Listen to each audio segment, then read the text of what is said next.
Assalamualaikum warahmatullahi wabarakatuh. Hope you're doing well. So, Memorial Day is coming up. It's on Monday, 3-day weekend, and there's a lot of different ways people celebrate that holiday. For the most part, some celebrate it with going out, eating, really not paying attention to much of what it was supposed to be about, which is remembering the fallen soldiers. And one thing I'd like to note is that when it comes to the issue of war, and you look at how on that day you are supposed to examine all the fallen, visit the graves and whatnot, and appreciate how they died for your freedom and defense of your nation. But I think a lot of Americans have to take a step back. This is very hard for a lot of Americans to do from the right-wing Christian perspective. Leftists, ironically, the leftist atheists really speak out more against warmongering, which is quite fascinating. Classical liberals were like the Jimmy Dore age type of liberal. They are Rage Against the Machine types. They're not really into interventionist type of policies and regime change wars. But then there's the neoliberals like Hillary Clinton, Henry Kissinger types, and Chuck Schumer, Nancy Pelosi. They're totally fine with putting as many skeletons into the grinder as possible. And then you also have the neoconservatives like the Bushes, how they behaved, Ted Cruz, Dan Crenshaw. They like war, essentially. Tulsi Gabbard contends she was a Democrat and she flipped to the right wing. She contends she isn't for regime change wars, but she saber rallies against Islam and seems perfectly fine with continuing to fight proxy wars for Israel, but then doesn't really hold the ground much on the Russia-Ukraine issue. And so, when we take a step back and we look at the history of our country, from the Civil War, from the Revolutionary Wars, till now, how much our country has spent on war, and how many lives have perished.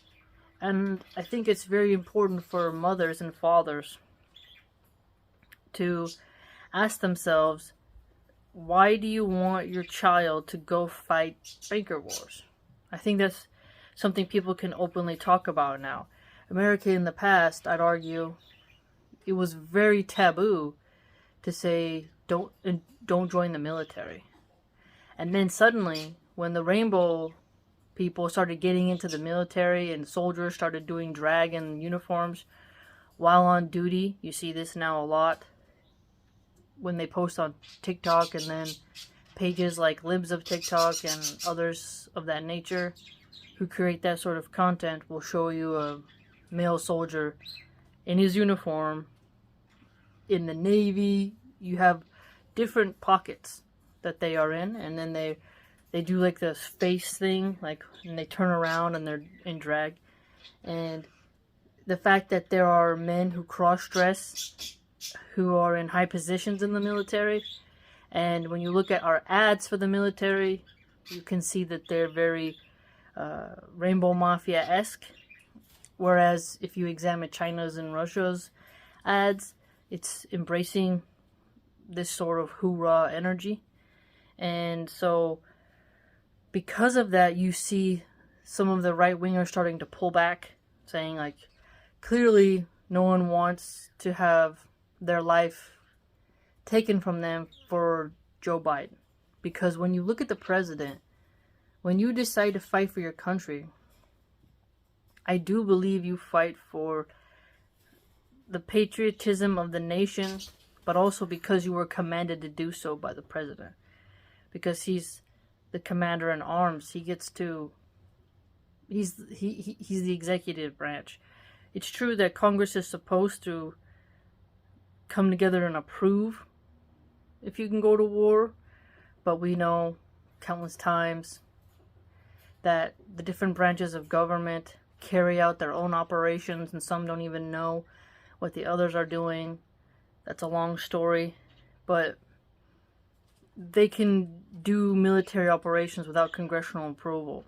They get around it, and those presidents are not really held accountable. And there's other political science channels from both sides, I'd argue, from the libertarian to the liberal to the progressive to the Democrat to the far right to the far left. All the different groups now, they all have a journalist who is anti-war, or at least isolationist, to where they can see that the military-industrial complex, the spending is getting quite absurd. And especially now, when you have people saying we should go to war with Iran, China, and eventually Russia, and then they argue, do we also invade Mexico to fight the cartels? Meanwhile, so many places are suffering with inflation. Schools are underfunded. Police departments are underfunded. And you see gangs getting more and more recruits. And more war means more war widows. And Ukraine, for example, they have allowed a lot of women into their military. And the IDF also has a lot of women in their military. And so they're perfectly fine with women becoming quadriplegics and risking their life. I think Tulsi Gabbard is part of that operation on the American women. Instead of just like, okay, if there's crime comes to your neighborhood, defend your life and family and property and community. Now it's, hey, we want to secure some assets in this country. You don't understand what the point is in their chessboard, their little rotation of Game of Thrones Western version. So you just gotta go march there, march there, march there, and be the pawn. And that doesn't sell as much anymore. So the demoralization in the military with making it more queer, this has made the right-wingers drop out. But on this Memorial Day, you should think about, would you want your children to go? And are our wars justified? Does the average American really think going to war with Iran, China, and Russia is the smartest thing? Imagine if all three of those countries decided to come at us at the same time. Could our community and economy survive? How many women, if the government decided to do a draft, how many women could handle becoming the man of the house?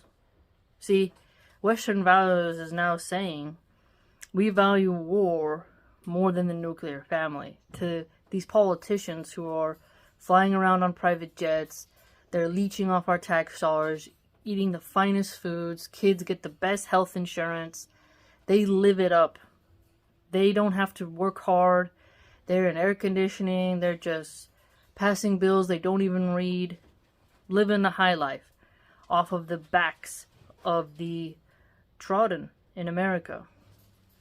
And then those elites, they also get to find fancy loopholes to get out of taxes and offshore banking and all that. So they afford the best tax guys and the best lawyers to find ways to not pay taxes. And then even if they did pay taxes right, time and time again, you'll see that the government doesn't spend the taxes where it should.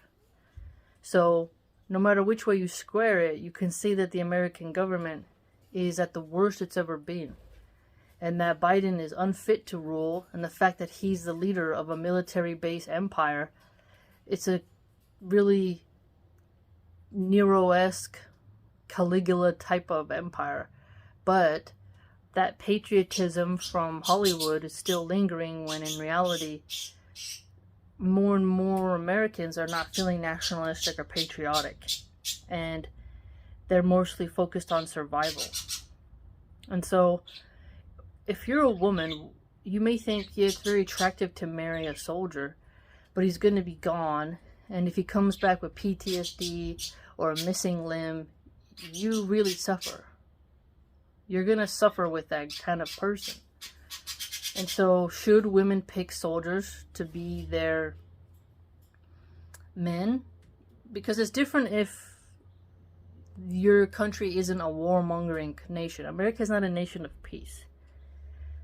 America is not a nation that values peace, because when you look at the banana wars and what they did in Latin America, you can clearly see that our government has a history with the drug smuggling, Operation Fast and Furious, where Obama gave weapons to the cartels and a fake thing. Oh, yeah, we're going to track the weapons and find this stuff out. No. And then you see how, like, Google will punish independent journalists who expose a lot of government corruption, and that there's really this uniparty. And the morality that you're fighting for as a soldier to bring into that nation, is it something right? So if you're a Christian soldier in the military, and you look at the values that modern America has, do you think that that culture we have should be put in other countries? Now, some people say, well, we have a updated infrastructure in some towns. We value police forces or something, so that shows that America is the best. But then when you really examine, okay, you say capitalism is the best, right? Well, why was it that during lockdowns the small businesses had to close? Well, the big corporations got to stay open. So America doesn't actually value the small business person.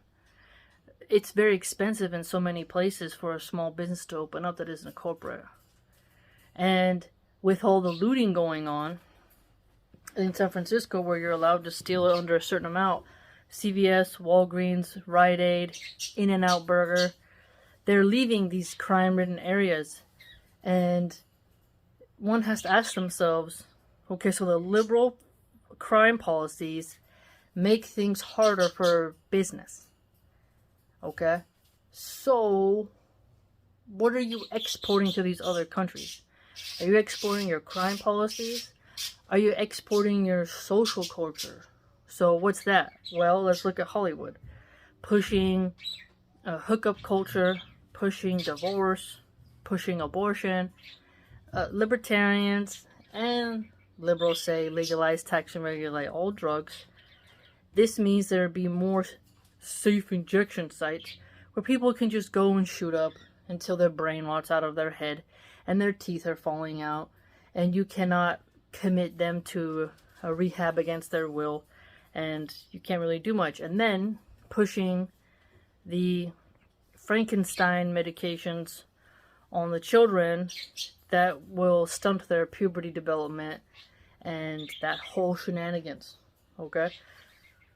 So what Western values exist right now, not 17th century John Jay, John Adams, Benjamin Franklin. Those values are not the values of America anymore, regardless of far-right people making aggressive posts on Getter or BitChute.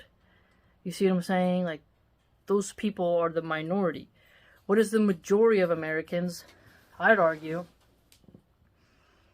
I would say they're more liberal. It's just that the larger farmlands, they're rural people who they think they're conservative, but how really conservative are they?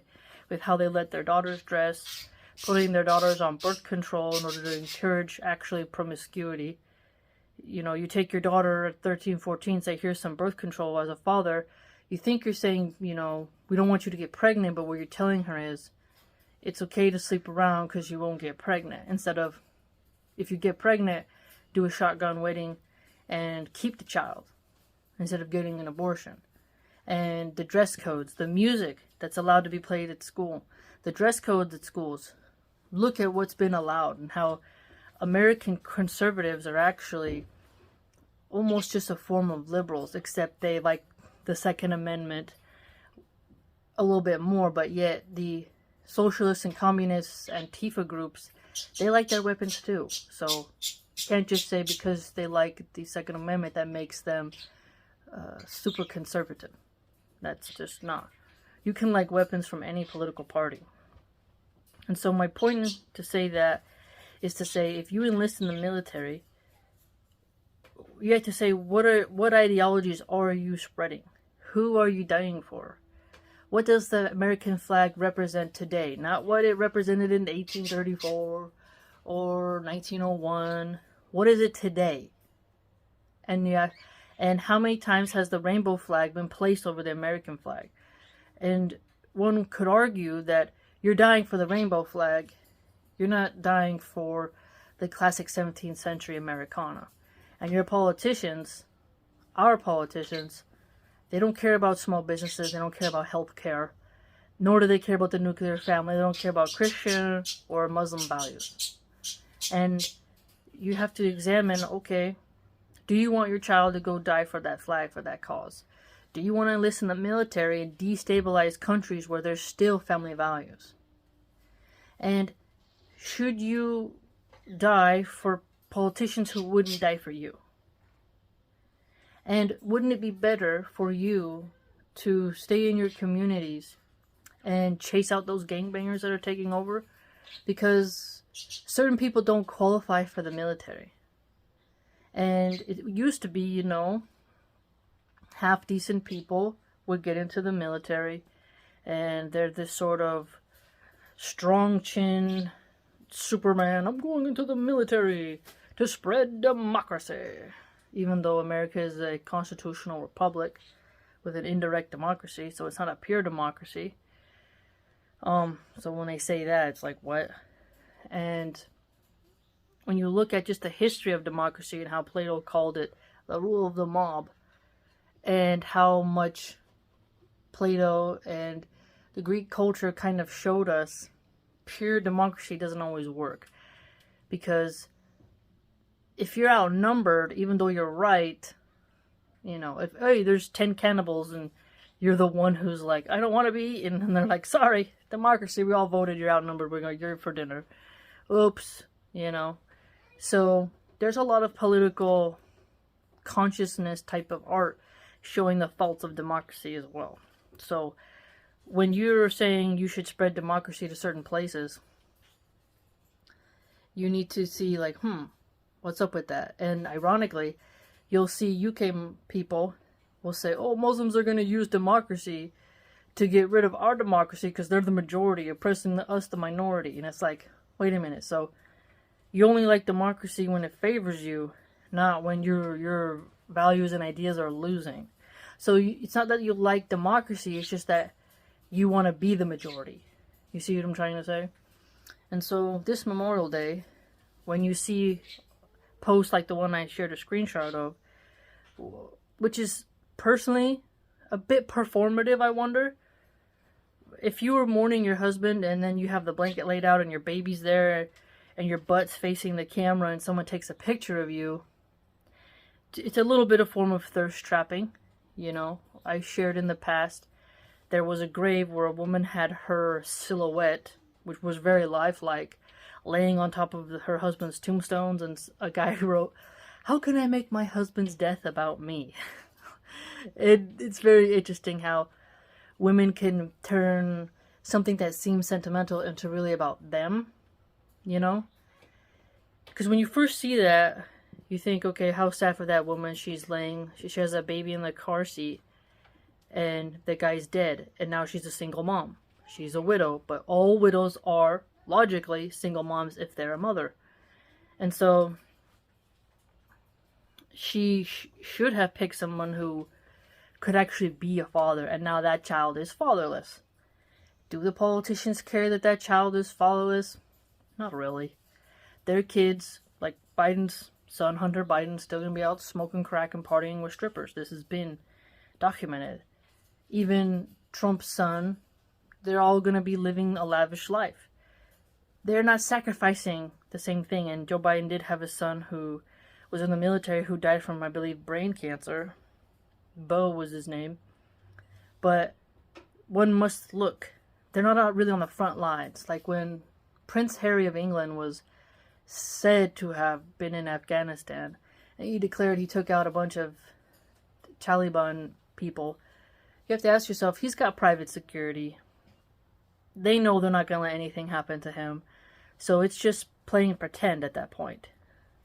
You know, they're not really risking their lives. There's no way that the grandmother of England or Prince Charles, now he's King Charles, but then Prince, are going to let an heir to the throne risk his life so that he can feel like he's got some masculine points. It's just not the way it works anymore.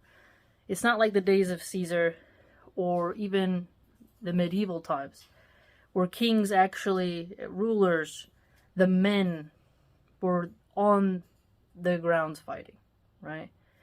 Where it's not even a culture anymore where the most senior man in military expertise has the seat, and then he has his wise philosopher type of advisors and stuff in his small council. It's just not that way.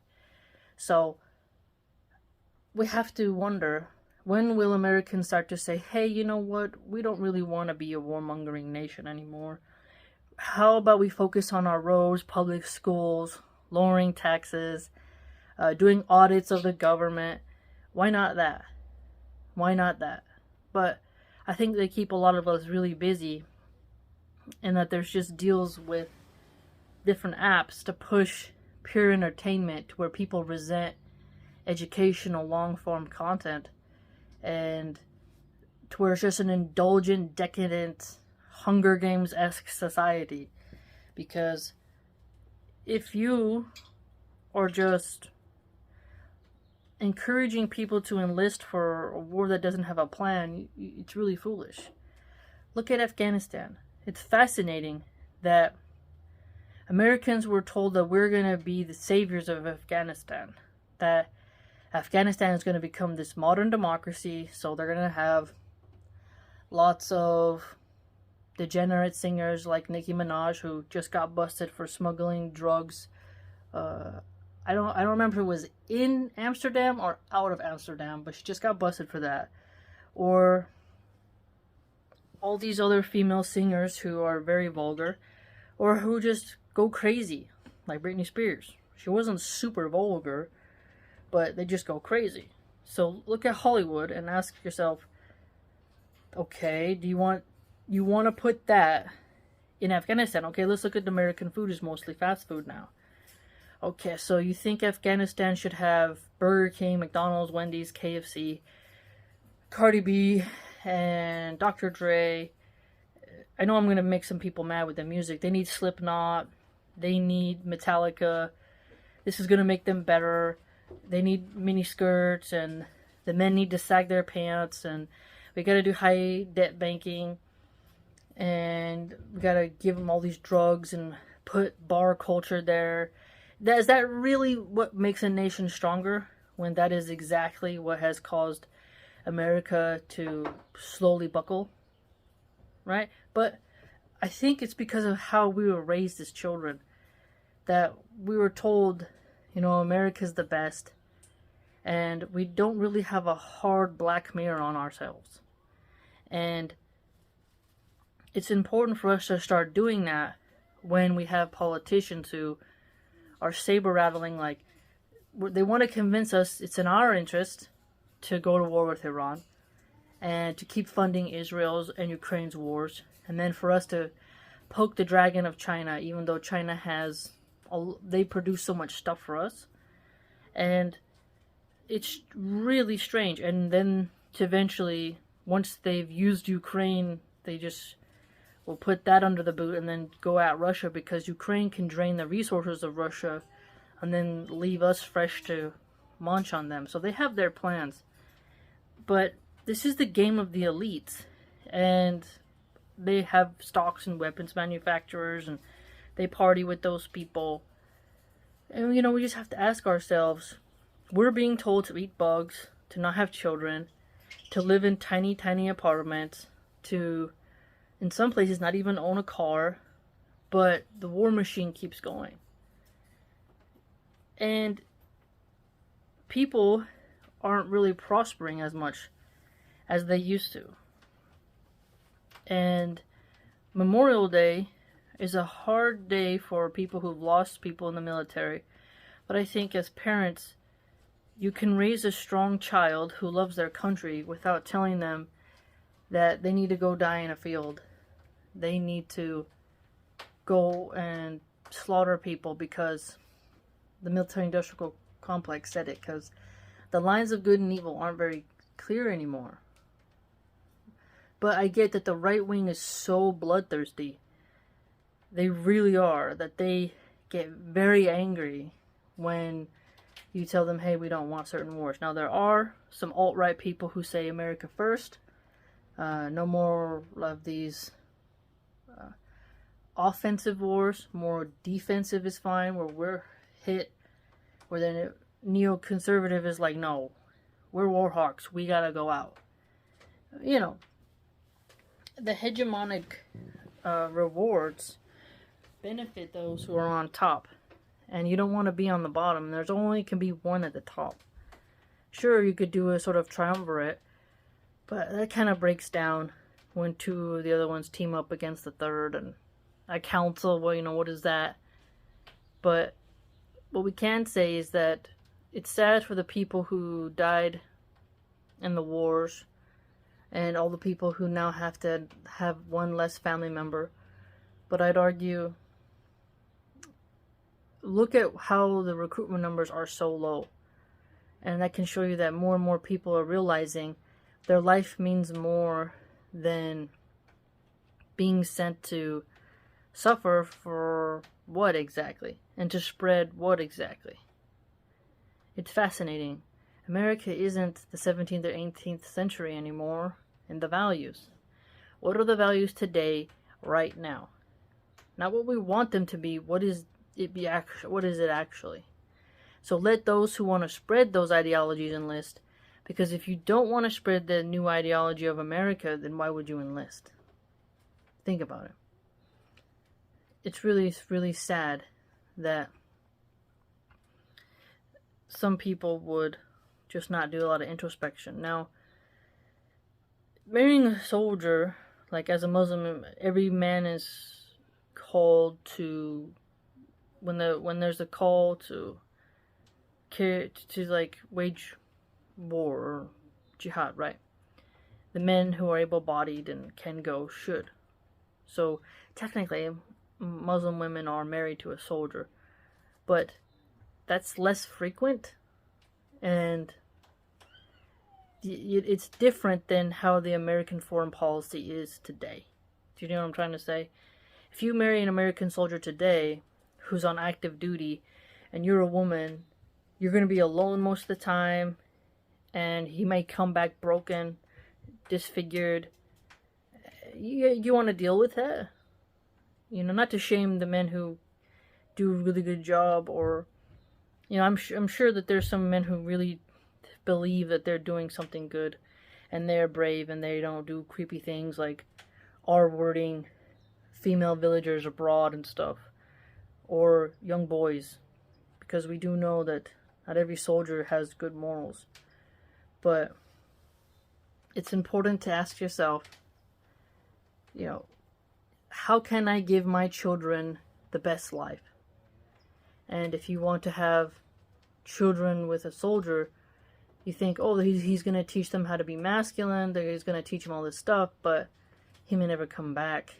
And then you having to find a safe stepdad is going to be a lot harder for you, and you're kind of setting yourself up for failure. You know, you're going to be a war widow, and that's quite troubling. And so talk to your sons and daughters about how they can help their country in ways other than being cannon fodder, especially when you examine what are the Western values of today, right? What commander-in-chief are they working for? And is it true that it's protecting our freedom? Because what does that even mean? No other country is taking away any rights of the average American. What does that mean? What does that logo actually mean? That phrase? Is it's just a cliche thing like, oh, they hate us for our freedom. freedom to get high on the streets of San Francisco, free to set up a homeless camp by a subway, free to do what exactly? Join a gang? Free to what? Go to as many brothels and spread as many STDs as possible? What exactly? Freedom to dress nearly half naked in public and spread immorality? Like, what are we talking about? And America is not just a nation where you can do literally anything you want. There are rules. So when we discuss the concept of freedom, what freedom are we really talking about? So think about that. Just my thoughts. I was raised by a veteran. My grandpa was a veteran. And my uncles, because my mom has a different father than... So my grandma had 3 children. Each one was from a different man. Her first one, Troy...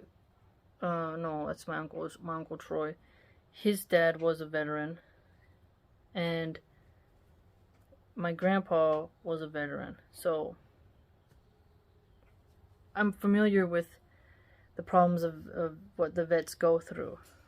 And when I was in the Honor Society, we would give donuts and stuff to the Veterans Association and write cards and stuff and try to be like kind to them, because a lot of them do suffer with mental health issues. And so as a person who, if you're gonna enlist, you have to ask yourself, is it worth it? Will the government care about you after? There's a lot of homeless veterans, and people have been pointing out how the new arrivals from other countries are getting placed in hotels in New York City first before actual veterans. So you can see that they care more about the immigrants who shouldn't be here because they didn't go the normal way, instead of the people who risked their life for the country. Just examine that. I mean, our government is telling us what they think of us, what they value, how many people won't even be able to own a home. So does war with Iran, China, and Russia help us to get a house, to have lower interest rates, to be able to afford basic necessities? Does it give us access to clean water? Are those lands that are going to be looted? And how does that benefit us in the immediate? Because it's extracting men and women from communities who should be there to protect those communities from predatory people who can't qualify for the military. Right? Something to think about. Let me know your thoughts.